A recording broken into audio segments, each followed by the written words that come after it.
جو آپشن وہ کہتے ہیں جی کہ سمندر کے راستے نیوی حملہ کر سکتی ہے، پاکستان کی جو کراچی پورٹ ہے اس کو بلاک کر سکتی ہے۔ میرا انالیسس یہ ہے کہ جو کچھ بھی پہلگام کے اندر ہوا وہ فالس فلیگ نہیں ہے۔ ناؤ وار از امیمنٹ، یہ اب ہو نہیں سکتا کہ انڈیا حملہ نہ کرے، 100% حملہ کرے گا۔ افغانستان سے بھی میزائل اڑیں گے اور بھارت سے بھی میزائل اڑیں گے۔ جو کچھ پہلگام میں ہوا اسے پاکستانی کمپلیسٹی کے بغیر آپ ایکسپلین ہی نہیں کر سکتے۔ بھارت نہیں مان رہا بھائی، وہ دیکھ نہیں رہا، وہ کوئی جواب ہی نہیں دے رہا۔ وہ کہہ رہے کہ پہلگام میں جو کچھ ہوا ہے اس کا بدلہ لینا ہے اور ایسی کی تیسی کر دے۔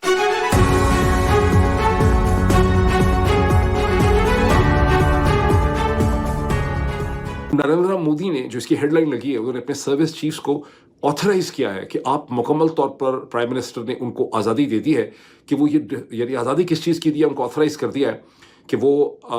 ہر قسم کا ٹیکٹک یوز کر سکتے ہیں، موڈ آف آپریشن،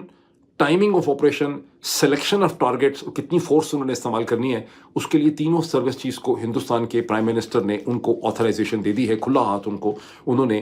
دے دیا ہے۔ اس کے ساتھ ہی انہوں نے یہ کہا ہے کہ ہمارا نیشنل ریزولو ہے کہ ہم نے اس ٹیررزم کو کرش کرنا ہے۔ ساری کی ساری ٹیکٹیکل آپشن جو ہیں وہ انڈین آرمی، انڈین ملٹری کے پاس ہیں، جس کا مطلب یہ ہے کہ لائن آف کنٹرول کے اکراس بڑے فیروشس قسم کے ریڈز ہوں گے، اور ان ریڈز میں ابھی اسمال ویپنز کے ساتھ 4 دن سے یہ مسلسل فائرنگ ہو رہی ہے بٹوین انڈیا اینڈ پاکستان۔ اب اس کے اندر ہیوی ویپنری کا، آرٹلری کا یعنی توپ خانے کا استعمال بھی بے دریغ کیا جائے گا، اور یہ صورتحال بہت دیر تک چلے گی۔ لیکن یہ بات ماننے کی ہے کہ ہی از ڈٹرمنڈ۔ جب وہ ایک چیز کہتے ہیں، جیسا کہ انہوں نے رام مندر کا کہا تھا، بابری مسجد کے اوپر انہوں نے آرٹیکل 370 کا کہا ہوا تھا، انہوں نے سرجیکل سٹرائکس کا کہا ہوا تھا، ہر وہ چیز جو کہتے ہیں پھر وہ اس کے اوپر عمل کرتے ہیں، اس میں ایک سینس آف ڈٹرمنیشن ہے۔ تو یہاں آپ کو اس کو سیریسلی لینا پڑے گا۔ جب نریندر مودی کہتے ہیں کہ ہم نے ایکشن کرنا ہے تو seriously prime minister Narendra Modi نے آج نئی دلی میں اہم ملاقاتیں کی، اہم اجلاس کیا، اور اس اجلاس کے بعد یہ انڈیکیشنز آ رہی ہیں کہ پاکستان کے خلاف جو بھی ممکنہ طور پر فوجی کارروائی ہے، کسی طرح کا آپریشن ہے، وہ بہت جلد ہو سکتا ہے، اور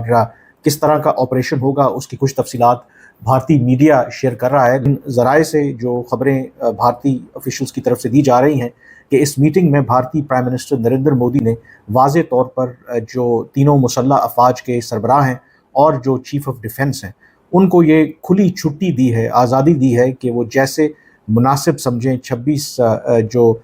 ان کے شہری مارے گئے تھے 22 اپریل کو پہلگام میں، اس کے جواب میں جو کاؤنٹر ٹیررزم جو انہوں نے جو اصطلاح استعمال کی اس کو سامنے رکھتے ہوئے کارروائی کر ہوئی تھی۔ اب جو وہاں پر میڈیا کہہ رہا ہے کہ جو بھارتی پرائم منسٹر نے میٹنگ چیئر کی ہے اس میں یقینی طور پر ممکنہ طور پر کس طرح کا آپریشن پاکستان کے خلاف کیا جا سکتا ہے اس پر ڈسکشن کی ہوگی، اور جو اسپیکولیشنز وہاں پر کی جا رہی ہیں، اور آپ ان کے میڈیا کا یہ عالم دیکھیں، انہوں نے کہا ہے کہ ممکنہ طور پر جو ایک ہدف ہے وہ پاکستان آرمی کا جو ہیڈ کوارٹر راولپنڈی GHQ ہو سکتا ہے، اور پاکستان کے آرمی چیف کو نشانہ بنایا جا سکتا ہے۔ یہ کہ بھارت نہیں مانے گا، بھارت نہیں سن رہا، نریندر مودی صاحب نہیں سن رہے، خواجہ آصف صاحب کو یہ پتہ چل چکا ہے، پرائم منسٹر صاحب نے بھی 2-3 بار کہہ دیا، انہیں پتہ چل چکا ہے کہ انڈیا کی طرف سے کوئی رسپانس نہیں ہے، انہیں یہ لگ گیا پتہ کہ لگ پتہ جائے گا، یعنی یہ کہ جنگ اب کرنی پڑے گی اور حملہ جو ہونے لگا۔ اب دیکھیں نا،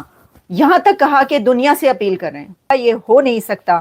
کہ انڈیا کی طرف سے اب حملہ نہ کیا جائے، ہوگا حملہ ضرور ہوگا، اور بڑا حملہ ہوگا، پہلے والے جو سٹرائکس حملے ہوتے رہے ان سے ڈیفرنٹ ہوگا اور بہت بڑا حملہ ہوگا۔ یہ آپ دیکھ لیں، اتنی تیاری جو ہے نا، یہ جو جنگ کے جو وہ کہتے ہیں کہ بجائے جاتے ہیں ڈرمز، اور جو بھی جنگ کا بگل بج چکا ہے یہ کہتے ہیں نا، تو اس میں وہ بچ چکا ہے، لیکن اتنی تیاری ہو رہی ہے کہ وہ آرام سے بیٹھ کے دیکھ رہے ہیں، یا جو بھی کر رہے ہیں، ابھی ہمیں کیا پتا کیا کر رہے ہیں، اچھا تیاریاں کر رہے ہیں۔ اگر حملہ پاکستان کے اوپر بھارت کی طرف سے ہوتا ہے اور سٹارٹ ہوتا ہے تو یاد رکھنا، جہازیں افغانستان سے بھی جہاز اڑیں گی، افغانستان سے بھی جہاز اڑ کے پاکستان کے اوپر بمباریاں کریں گے، اور ہم اس کے لیے بالکل تیار ہیں۔ پوری افغانستان کی زمین جو ہے وہ بھارت کے لیے بالکل ان کا اپنا ہی گھر ہے، وہاں سے بھی پاکستان کے اوپر حملے۔ جنگ کے لیے ہوتا ہے پیسہ چاہیے ہوتا ہے، اور آپ کے پیچھے کھڑا کون ہے وہ بھی بہت بڑی بات ہے۔ اس ٹائم دیکھیں، اگر پیسوں کی بات کریں تو پاکستان اور انڈیا، بھائی ہم تو کمپیئر کر ہی نہیں سکتے، یہ پاکستان ہے اور یہ انڈیا ہے، 2 دن تک پاکستان نہیں لڑ پائے گا، اور دنیا کے جو بڑے بڑے دیش ہیں وہ سب اس ٹائم بھارت کے ساتھ کھڑے ہیں۔ کہ ہندوستان کی ایک ملٹی ڈائمینشنل اسٹریٹجی ہمارے سامنے انفولڈ ہو رہی ہے، جس کا ایک پلانک جو ہے وہ ڈپلومیٹک انگیجمنٹ ہے،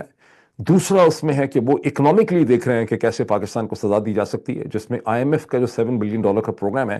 اس پہ دباؤ ڈال کے ڈسرپٹ کرنا through the United States and Europe وہ بھی ہے، ٹریڈ کے حوالے سے بھی سوچ رہے ہیں، اور پھر آف کورس اس میں ایک ملٹری مسکولر ایکشن ہے کہ ہندوستان جو ہے وہ پاکستان کے اوپر ایک بڑی اسٹرانگ ہارڈ قسم کی اسٹرائک کرنا جو ہے اس کی تیاری کر رہا ہے۔ نیو یارک ٹائمز کی سٹوری یہ کہتی ہے کہ India is making a case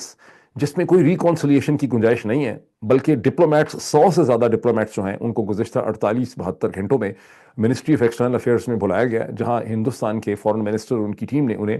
brief کیا ہے، اور اس میں کوئی یہ نہیں ہے کہ ہم کوئی ریکانسلیشن چاہتے ہیں، کوئی حل نکالیں، کوئی ڈائلاگ چاہتے ہیں، سیدھا سیدھا ان کو ایک جنگ اینڈ مسکولر ملٹری ایکشن کی ایکسیپٹیبلٹی جو ہے وہ اس پہ ان کو بریف کیا جا رہا ہے کہ جو حافظ سعید ان کے خیال میں لاہور میں اس وقت موجود ہیں، ان کی رہائش گاہ کو ٹارگٹ کیا جا سکتا ہے۔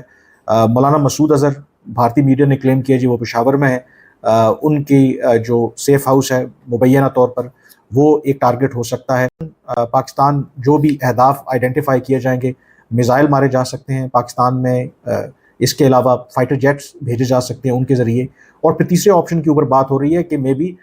پاکستان آزاد کشمیر ہے اس کے اوپر ایک فل فلیج جو ہے وہ حملہ کیا جا سکتا ہے۔ یہ اب بھارت کا جو میڈیا ہے اس کے حوالے سے اسپیکولیٹ کر رہا ہے۔ بھارت کا بھرپور ساتھ دیں، اڈے دیں بھارت کو، بالکل افغانستان کی زمین پر بالکل بگرام ایئر بیس جو ہے وہ بالکل اس ٹائم جو ہے وہ پورا بھارت کے لیے خالی کر دیں، اور میں یہی کہنا چاہتا ہوں کہ بھارت کے جو جنگی جہازیں ہیں وہ افغانستان بھی آئیں، وہاں پہ بیٹھیں، وہاں پہ اڑان بڑھے اور دو طرف سے پاکستان کے اوپر حملہ کر دے۔ یہ جو بولتے ہیں نا ہمارا دیش بڑا پتلا ہے، اور یہ پتلے کو جب دو طرف سے پڑے گا نا تو ہڈیاں ٹوٹ جائے گی پاکستانیوں کی۔ افغانستان میں بیس بالکل جو ڈیورن لائن کے اس سائڈ ہے، یہاں پر بالکل بیسز دیے جائے انڈیا کو کہ وہاں سے وہ اپنے سارے توپ، ٹینک، جہاز، بارود، گولہ،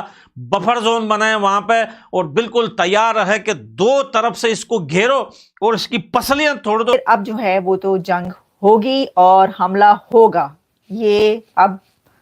ہو چکا ہے، یعنی آپ 100% اس کا یقین رکھیں کہ اب ایسا ہو نہیں سکتا کہ بھارت کی طرف سے حملہ نہ ہو۔ اب یہ جب پاکستان کا ڈیفنس منسٹر بھی یہ کہہ رہا ہے